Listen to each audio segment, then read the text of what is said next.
Today's World Insight with Tian Wei, a new theater of Trump's trade war as the U.S. ends preferential treatment to India and Turkey.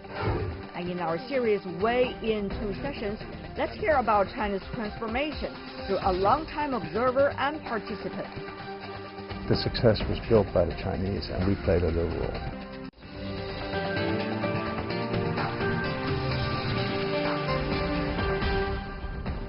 Hello and welcome to World Insight with me, Tian Wei. The program is coming to you live on CGTN. We begin today's program with the latest U.S. trade spat.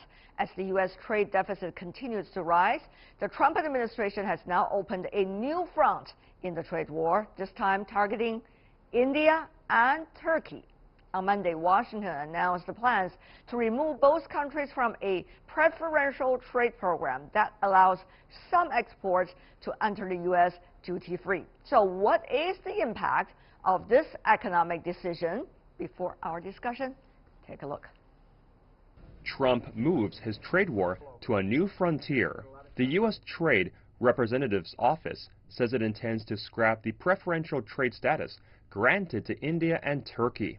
They added that India has failed to provide assurances that it will allow equitable and reasonable access to its markets, while Turkey is sufficiently economically developed and no longer qualifies.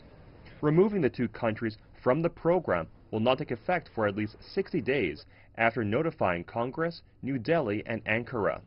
The removal of the two countries' trade status will be enacted by a presidential proclamation. But India said that the move will have minimal economic impact. To put things in very exact perspective, that our total GSP benefits were to the tune of $190 million on a trade of $5.6 billion. So the benefits, both in an absolute sense and as a percentage of the trade involved, are very, very minimal and moderate. Turkish Trade Minister Rasur Pakan on Tuesday criticized Washington's decision. In a tweet, she said, "Unfortunately, this decision conflicts with our mutual objective of reaching a bilateral trade volume of $75 billion that had been announced by both governments. The decision will also negatively affect U.S. SMEs and manufacturers. Many analysts are questioning the timing of this decision." Türkiye ekonomisi zaten Turkey hasn't been matching the criteria of the generalized system of preferences, as it is mostly a developed country.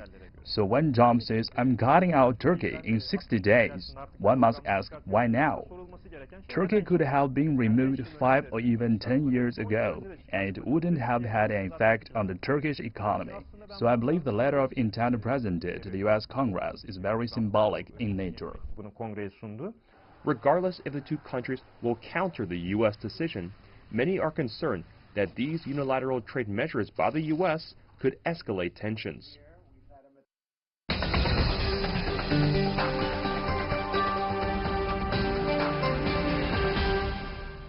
For more on the U.S. trade spat with India and Turkey, joining us in Washington, D.C., we have Bülent Ali Reza, Director for the Turkey Project at the Center for Strategic and International Studies. Also in Washington, Pavel von Schirach, President of the Global Policy Institute. In Taipei, joining us, originally from India, Madhav Nalapat, the UNESCO Peace Chair and Director of the Geopolitics and International Relations Department at the Manipur University. Last but not least, Zhang Jianping, Director General at the Chinese Academy of International Trade and Economic Cooperation. Gentlemen, welcome to our program. I want to start with you, Mr. Nalapat. Professor, help us to understand only, of course, $190 million US difference. That's not much for India, but many wonder this could be the start of a much bigger trade approach from Washington toward New Delhi. Are you worried? Look, I'd like to say it's not a question of $200 million. The fact is we have 300 million very poor people in India.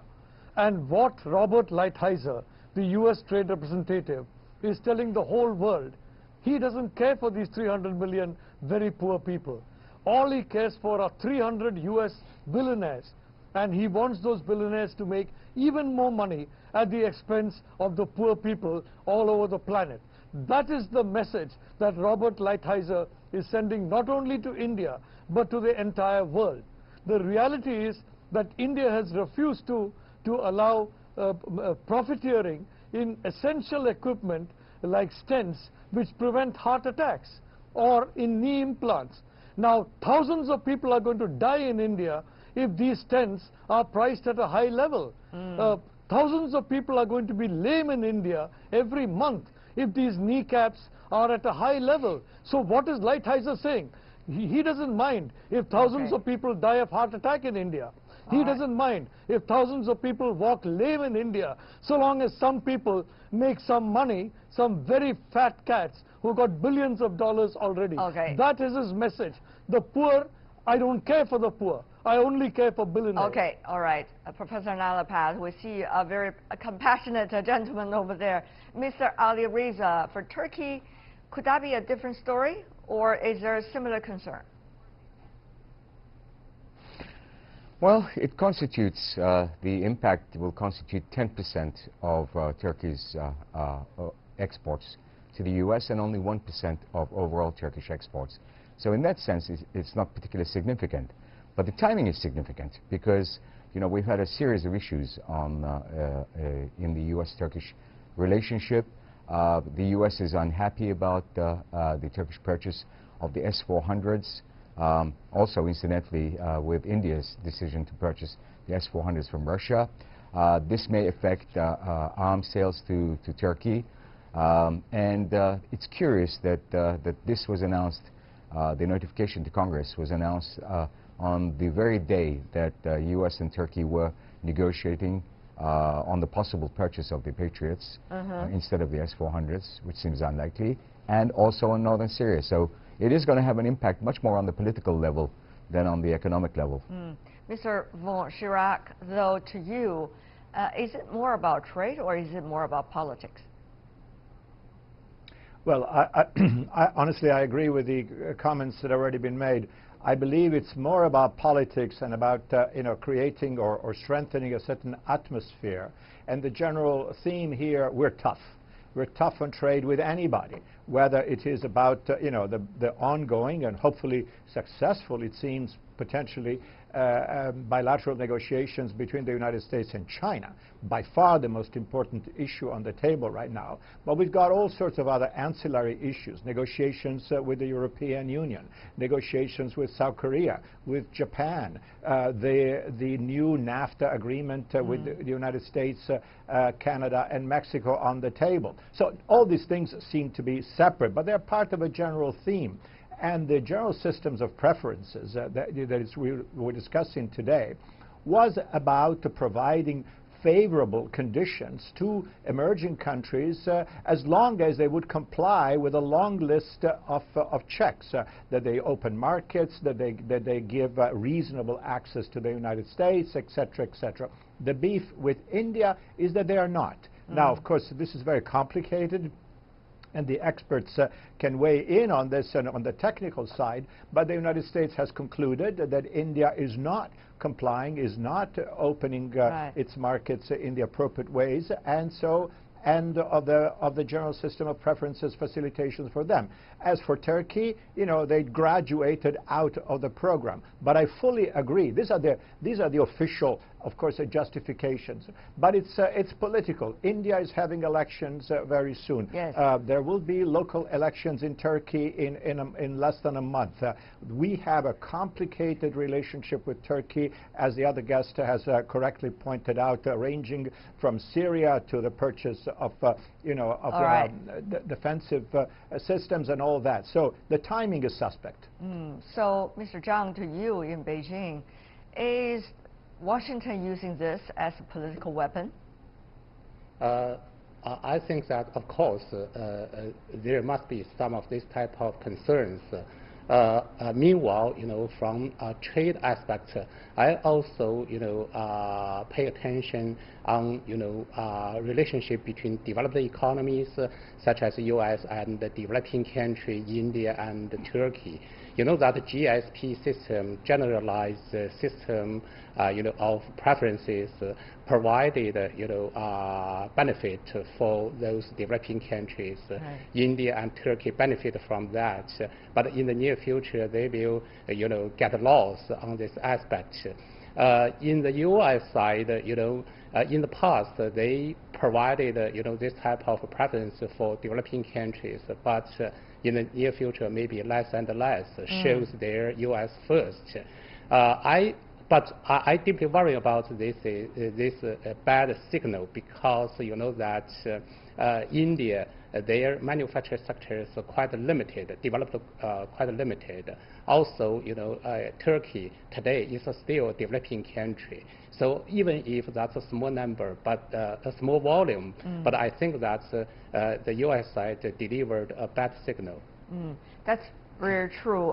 Professor Nalapad, from the U.S. side, particularly about the reasons why there's such a policy, the Indian Commerce Ministry responded and suggesting it is not true when U.S. accused India of not opening up enough market to the U.S. businesses. To you, does that stand?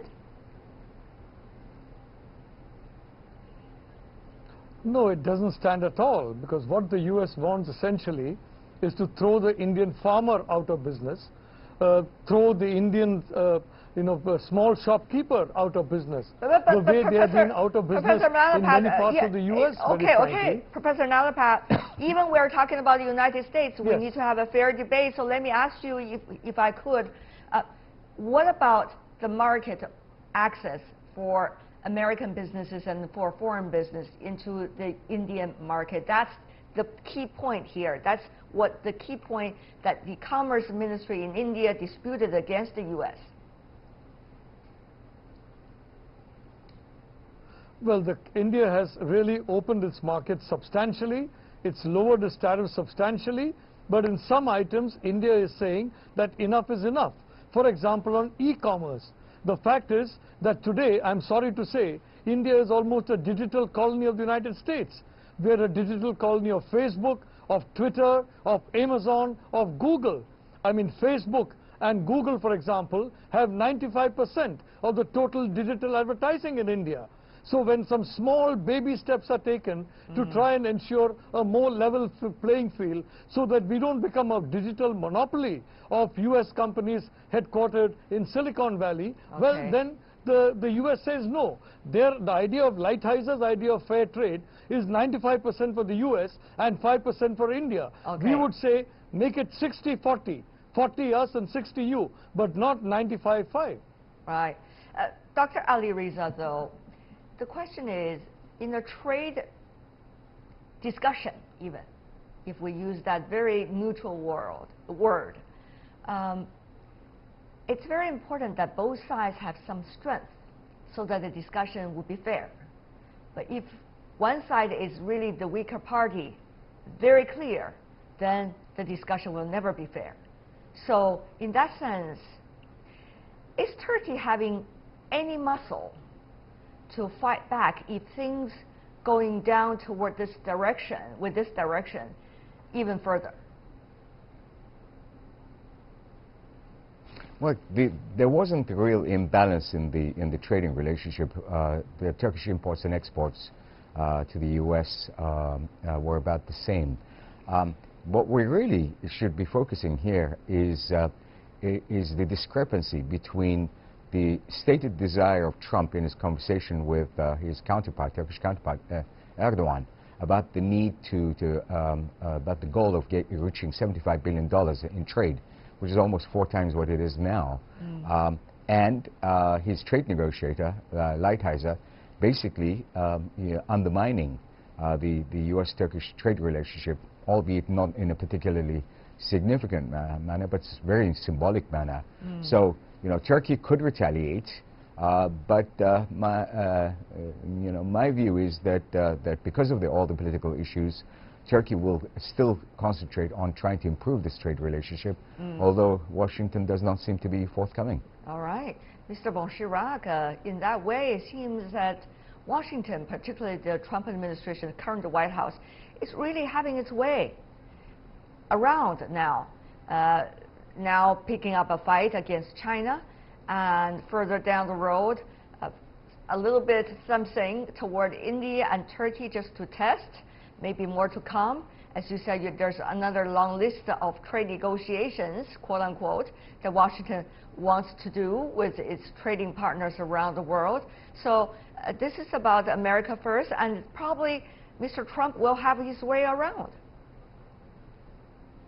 Well, I don't know, what the net effect of all this will be. As we've been discussing, the amounts of trade, the volumes of trade, and the amounts of money involved, in these transactions is relatively modest. But the symbolic significance should not be overlooked. And let's not forget that Mr. Trump is gearing up his re-election campaign. His theme in 2016 was America First. And I'm sure he wants to go back to his base, to his voters, as we're gearing up for the 2020 presidential election. Seems like a long way away, but it's coming up, saying, hey, look what I've done for you, America. I'm standing by you. I don't want these guys around the world to take advantage of you. And I'm being tough, and I've done this, and I've done that, and this is my record.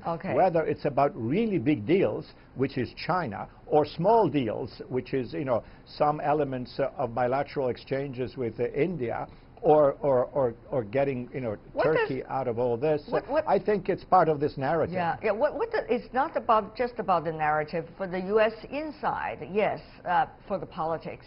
But for those outside the country, many people are also thinking, what kind of precedents, since this is already not just 1, 2, or 3, quite a number of them, this is setting for a bilateral trade discussion.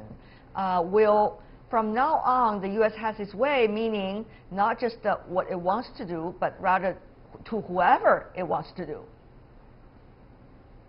Well, look, here's the thing. America started this great vision in the post-war period after 1945, which was based on the Bretton Woods agreements, institutions, the World Bank, the International Monetary Fund, the General Agreement on Trade and Tariffs, which then graduated into the WTO, saying we are the sponsors or the promoters from Washington of a global system of open trade and a gradual cutting down of tariffs, and everybody is going to do business with everybody else, and gradually this will be a harmonized, if you wish, global trading system. So now we are completely in a different place.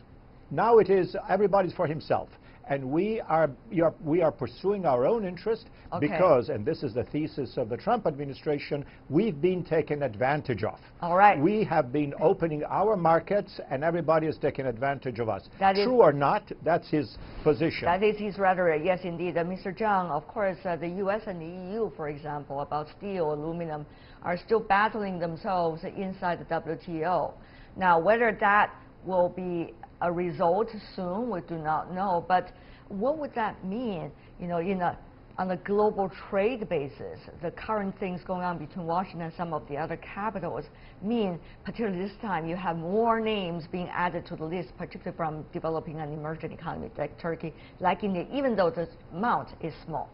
Yeah. One thing is that I think recently those different events shows that Trump said before, I love tariff. So nowadays, his saying is in progress of implementation. But I think that those behavior will provide new barriers for WTO reform, and all of those members can make consensus in the near future for reform agenda, something like that. I see. Well, we are running out of our time for this round of discussion, but global trade and the rules of the global trade certainly is the focus of topic for future programs to come. For now, thank you so much, the four of you, for being with us. Dr. Bulent Alireza, Professor Madhav Nalapat, Mr. Paulo von Schirach, and Mr. Zhang Jianping. Thank you so much, gentlemen.